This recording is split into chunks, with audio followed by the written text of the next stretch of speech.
Elevation. That's what it's called, the church. And he was saying, the sermon was, what happens when the battle comes to you? When you don't choose the battle chooses you. And honestly, it made me like come full circle with this conversation for myself, because these young men didn't choose this battle. It completely landed on their lap, and there was nothing that they could do. And I love the fact that no matter what, they maintained their innocence. They survived. They survived this, and I'm so glad that they were strong enough in the end and felt that it was important enough to have conversations about their deepest, darkest times in their life so that we could be empowered.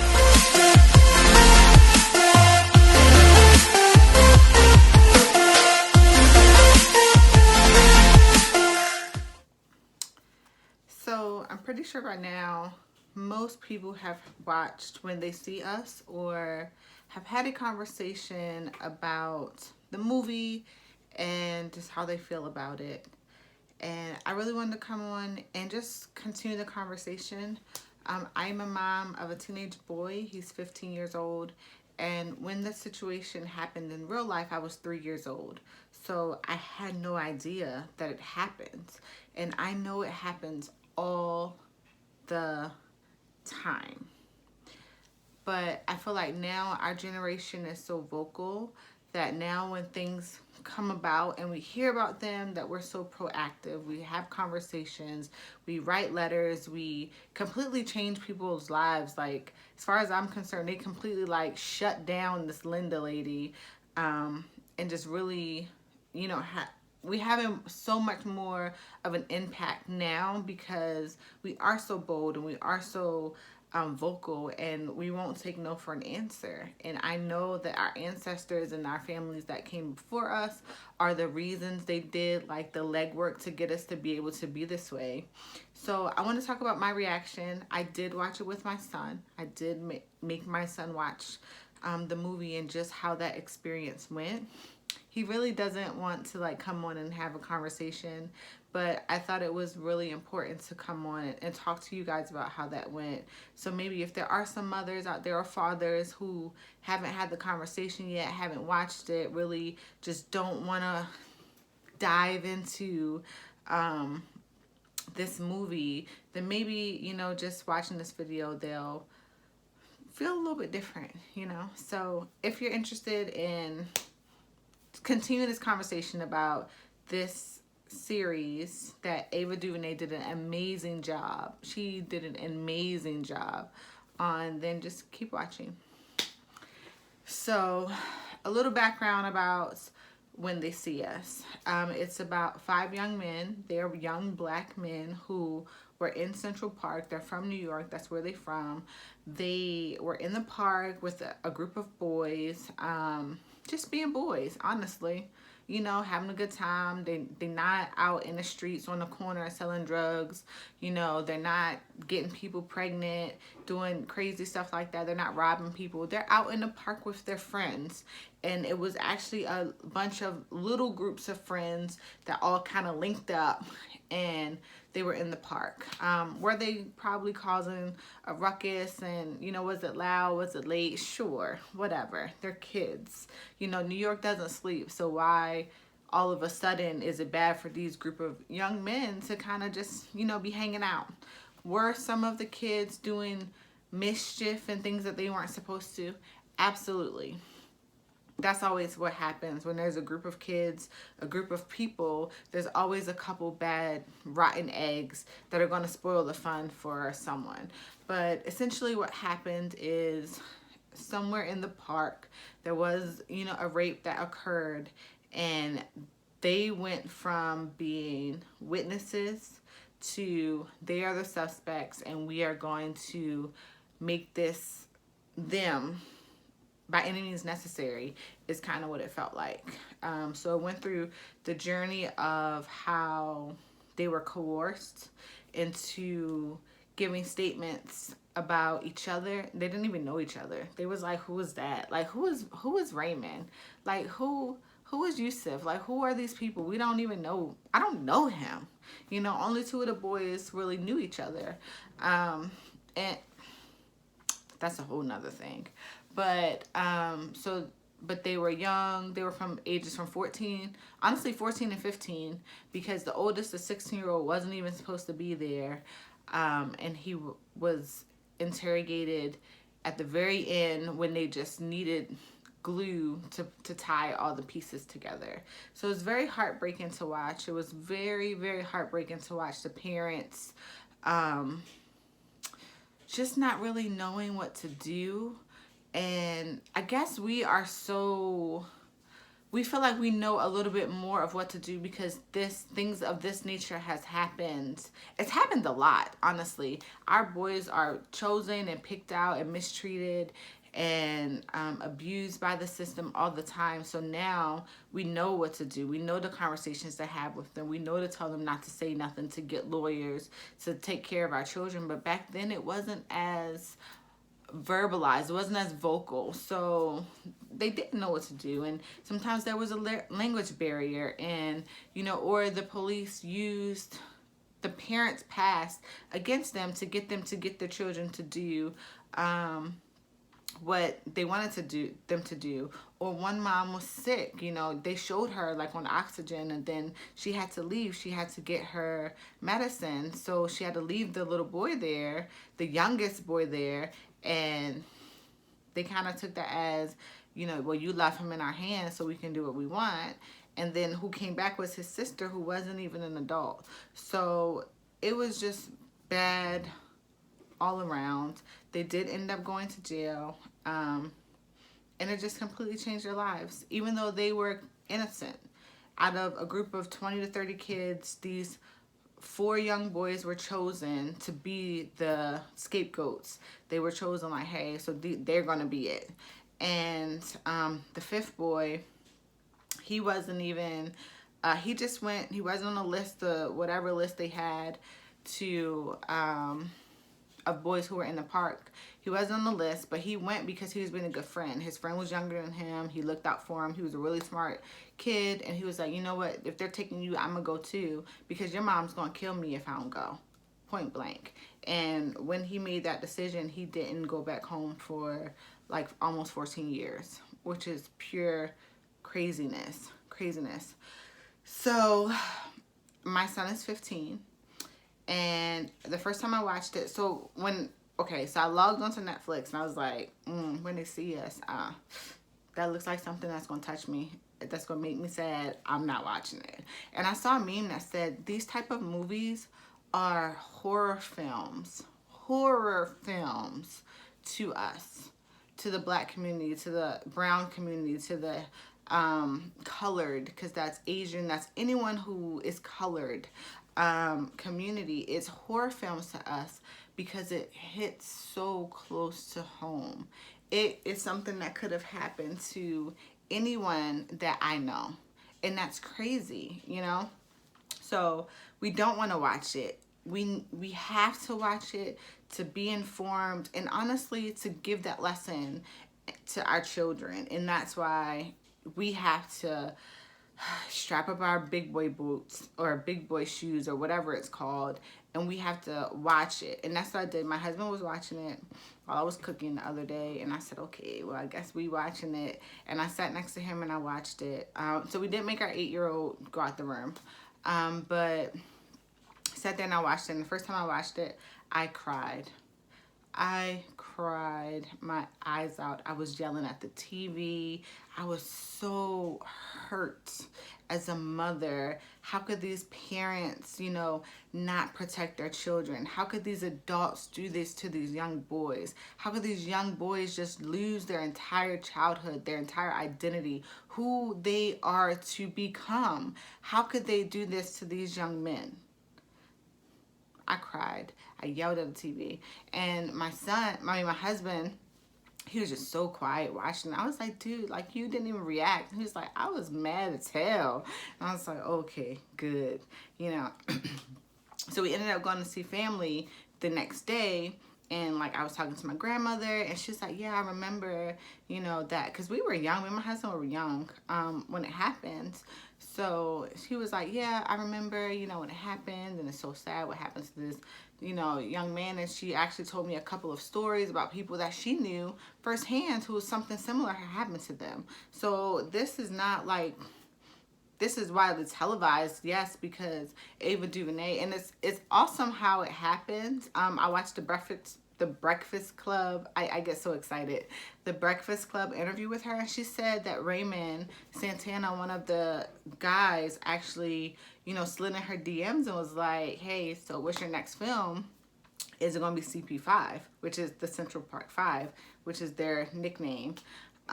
So, you know, she had known, she's from New York. She had remembered it. She was kind of young. She actually linked up with them, started researching it, and here we are today, all learning about it or relearning about it for the people who were, you know, way back then who knew about it, heard about it, but it kind of got placed on the shelf. So, we watched it, and I ended up talking to my dad about it. Like, everyone has, you know, this conversation about it. I even ended up talking to my sister about it, who's in Maryland, and she ended up watching it with, well, she watched part of it with my nephew and my niece, who are both teenagers as well.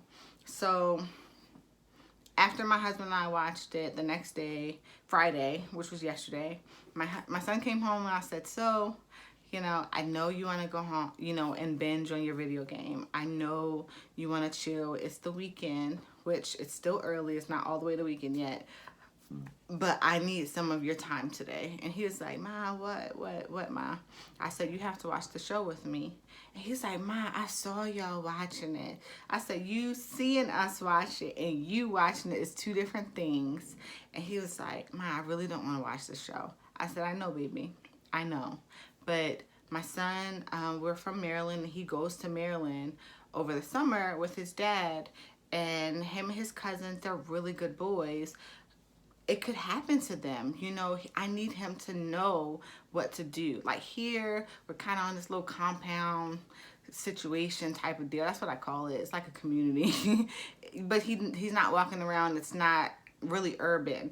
In Maryland, they walk into the store, you know, they're going, you know, to the park, all that type of stuff. You know, they're hanging out. They're being young men enjoying their time, you know. There's nothing to say that something like this wouldn't. I pray to God that nothing like this ever happens to my son, but I need him to know that this is, you know, real life. I need him to know what to do. I need him to understand that he's not invincible. And because these young men were so young and around his age, I need him to see this. And we sat and we watched it. So we watched all 4 episodes. And by the second episode, so the first episode he was watching it, he was just like, I can't understand, you know, how. But you could see his eyes were like so big and open, because it could be him. They were just out hanging with their friends. They were good kids. None of them were in trouble. One dude was like chilling and talking to a girl and left the girl to go, you know, chill with his homies. Real life stuff. So by the second episode, he started asking questions. How can they do that, Ma? How can they talk to them without their parents? Or, you know, well, if they didn't say anything, what would have happened? And I said, well, you see, the one guy didn't say nothing. His mom came and got him, which is what all the parents should have done. We can't take it back, but all the parents should have taken their children out of there, period. I told him, don't say shit. Act like you don't even speak English. And I'm sorry for the language, but I meant that. Don't say a thing. Act like you don't speak English. I don't care what they say. If I'm not there, don't say nothing. And I explained to him, you have the right to remain silent. Silent, not answering questions here or there. You have the right to remain silent. I said, you see, baby, how they told each of them, hey, you're a witness. You're a witness, so just tell us what the other kids did, and then you'll get to go home. And that's how they coerced those boys. You'll get to go home. So, and they were feeding them names. So did this person do it? That person did it, right? And the kids are like, yeah, they did it. Only because at that point they were tired and they were hungry and they were ready to go home and they were scared. And these are authoritative people. This the police. You're supposed to listen to them. You're supposed to work with them. And it's so bad that now I feel like we have to like pick and choose how much we can be involved, because all they were doing was trying to get to go home, and they never went home. So I told them, don't say anything. And I'm glad they had that one example, even though it did happen in real life. The one young man didn't say anything, but because they all had certain names that they were pointing each kid in that direction of the other one, he still got caught up in it. So there was no way that any of them could have gotten out of that unless all of them said nothing. And I feel like as a community, that's what we're teaching our children. Don't say anything. And it's so sad. It's so sad, but honestly, that's how we have to be, because I need all of you not to say nothing. And then we'll, as parents, figure it out. I feel like all the parents should have got one lawyer, and they should have worked that case all together, because those kids didn't even know each other. They were just hanging out. You know, it wasn't anything crazy. And if the parents and the families would have stuck together, then maybe it would have been a different outcome. Maybe, possibly, I don't know. So yes, I told him, don't say anything, not a word, not a word. And then also it made me sad because the young guy who didn't say anything, when he left, he forgot his friend that only went to be there and protect him. And I understand you're in the moment, you're sad, you're scared, your mom is there, she's the savior, you guys are going home. But you gotta remember, I told him, you know, if you go somewhere with your friends, you go together, you leave together. You guys protect each other, period. Period. Protect each other, period. So, you know, had he stopped and said, oh, damn, ma, or, you know, dang, ma, you know, such and such came with me, we got to go get him. And took him home on the way, you know, or let him walk home on the way or whatever. Honestly, they used that last little boy as the glue, and things might have been different had he remembered his friend was there, you know, to protect him, you know, to look out for him. So, you know, you have to look out for your friends as well. Don't say a damn thing. And, you know, make sure your friends are good too, because hopefully the community of people that you keep around yourself, they're protecting you and you're protecting them, and you guys are taking care of, not protecting, taking care of each other, you know, looking out for each other, and that's necessary. So it was a good experience. I'm really glad that I watched it with my son, because teenagers feel invincible. They feel like nothing's going to happen to them, because as a community, we have done such a good job. I can't talk about anyone else's kids, but my friends, my family, the people that I trust with my children, we have done such a good job at protecting these kids and sheltering them that it might just be too much. We have to stop letting them feel like they are invincible and let them know that, hey, I wish you nothing but the best. I will always be there for you. I will always protect you. I will always make sure you're okay. But you have to understand that bad things happen to people for no reason. This case is an example of something that is truly unfair. I feel like I can never say that life is unfair, because I have an amazing life, and things that have happened to me are not even close to what happened to these young men who were children and completely stripped of their entire life, their family's entire life, just because someone wanted to close a high profile case. So they are the epitome of what's not fair. And I feel like I can never use those words again. But I wanted my son to realize that life sometimes is unfair. And this is a prime example of what it looks like. This is a very extreme example of what it looks like when life is unfair. But this is a real case with real people's lives. And, you know, he made a comment to say, oh, my 5 years is a long time. To my 5 years in jail. And my heart broke, because that just shows me how naive my son is. And that is why I made him watch the entire series, because the last episode shows you just how real it is. And 5 years of that is the struggle. My son he'll be 16 in a couple months. Like, you're not that far away from this young man. So I could see the shift in him after the little boy, the first time they beat him up. He was a child, and they showed him just completely just battered. And it hit my son. Like, okay. You know, because I said, he's a couple years older than you. You see them grown men beating him up? I said, and they didn't show what was really happening, baby. But believe me, things way worse than that were happening to him. And it's so sad. And it's not a place you ever want to be. So, parents, you know, I say all this to say, parents, I feel like parents need to watch it. Everyone, you don't have to be brown like me. You need to watch it. I did a post on the meme that said, you know, these type of films are horror films to us. I did like a long post. I might put a screenshot in here for you guys to read it.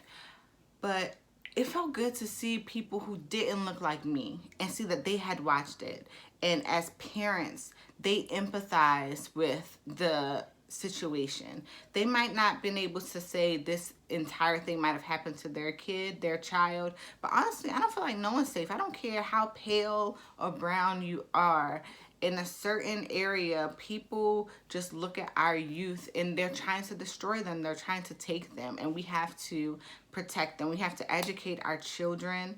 We have to make sure they know what to do. We have to make sure they continue to come home, because every time I hear about a young man, young woman, all these babies that are dying pointlessly and so cruel, it's crazy to me. And as parents, we have to just continue to educate and talk to and have hard conversations and just give this knowledge to our kids. Like, yes, I love you. Yes, I'm so glad that you feel so safe and so secure and you feel like nothing will ever happen to you. But I need you to know that bad things happen to good people.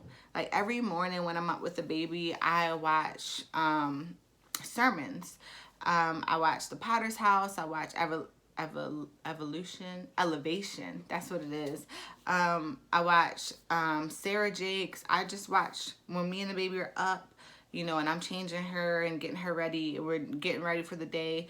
I sit and I watch sermons, or I let it play while we're gathering ourselves, because we haven't found a church here, you know, and honestly, I really don't like crowds. So I need to get my little more Jesus in the house, which is cool. And I love to hear different people speak. You don't have to look a certain way. I love to hear different people. So anyway, we were watching Elevation. That's what it's called, the church. And he was saying, the sermon was, you know, what happens when the battle comes to you? When you don't choose the battle chooses you. And honestly, it made me like come full circle with this conversation for myself, because these young men didn't choose this battle. It completely landed on their lap, and there was nothing that they could do. And I love the fact that no matter what, they maintained their innocence. They survived. They survived this, and I'm so glad that they were strong enough in the end and felt that it was important enough to have conversations about their deepest, darkest times in their life, so that we could be empowered, so that we could understand, so that we could help empower our youth, you know, with this situation. And I understand that they don't have to. They had their settlement. They were exonerated. They're good. They're not good. They still have a lot going on. Like, they'll never be good. And please believe me, yes, they got a little bit of money, but they will never be good. It's not worth losing your childhood, losing, you know, everything that they lost. You know, you cannot pay for your dignity. You cannot pay for your sanity. You cannot pay for your mental and physical health. You cannot pay for that, for years taken away from you, for families dying, for people not being able to see you, for the things that people were saying to them, calling them rapists, just breaking them down. You can't pay for that. So I am so thankful to them for feeling the need or answering the call to share their story with us, so that us that didn't know it could learn about it, and those who were back in the day old enough could relearn and now you know, we're trying to educate the youth so shit like this can stop happening. I'm sorry. I'm mad. So, you know, thanks guys for watching. Please, any comments or anything down there, y'all don't leave me no crazy comments, please. If you don't like what I have to say about this situation, then don't comment. Cut it off. Cut it off. That's all it takes. But yeah, thanks for watching. This is left from, you know, what I normally have in my videos, but it's very important to continue this conversation, period. So thanks guys, and until next time, I hope you have an amazing day. If you haven't watched it, please, please, please watch this film. Watch it for yourself first, and then watch it with your children of a certain age, and just have an open dialogue with them. You know, doesn't have to be too deep. The film is deep enough. So but it's good for them to know that, you know, have certain conversations about how real life is now, you know. So thanks guys.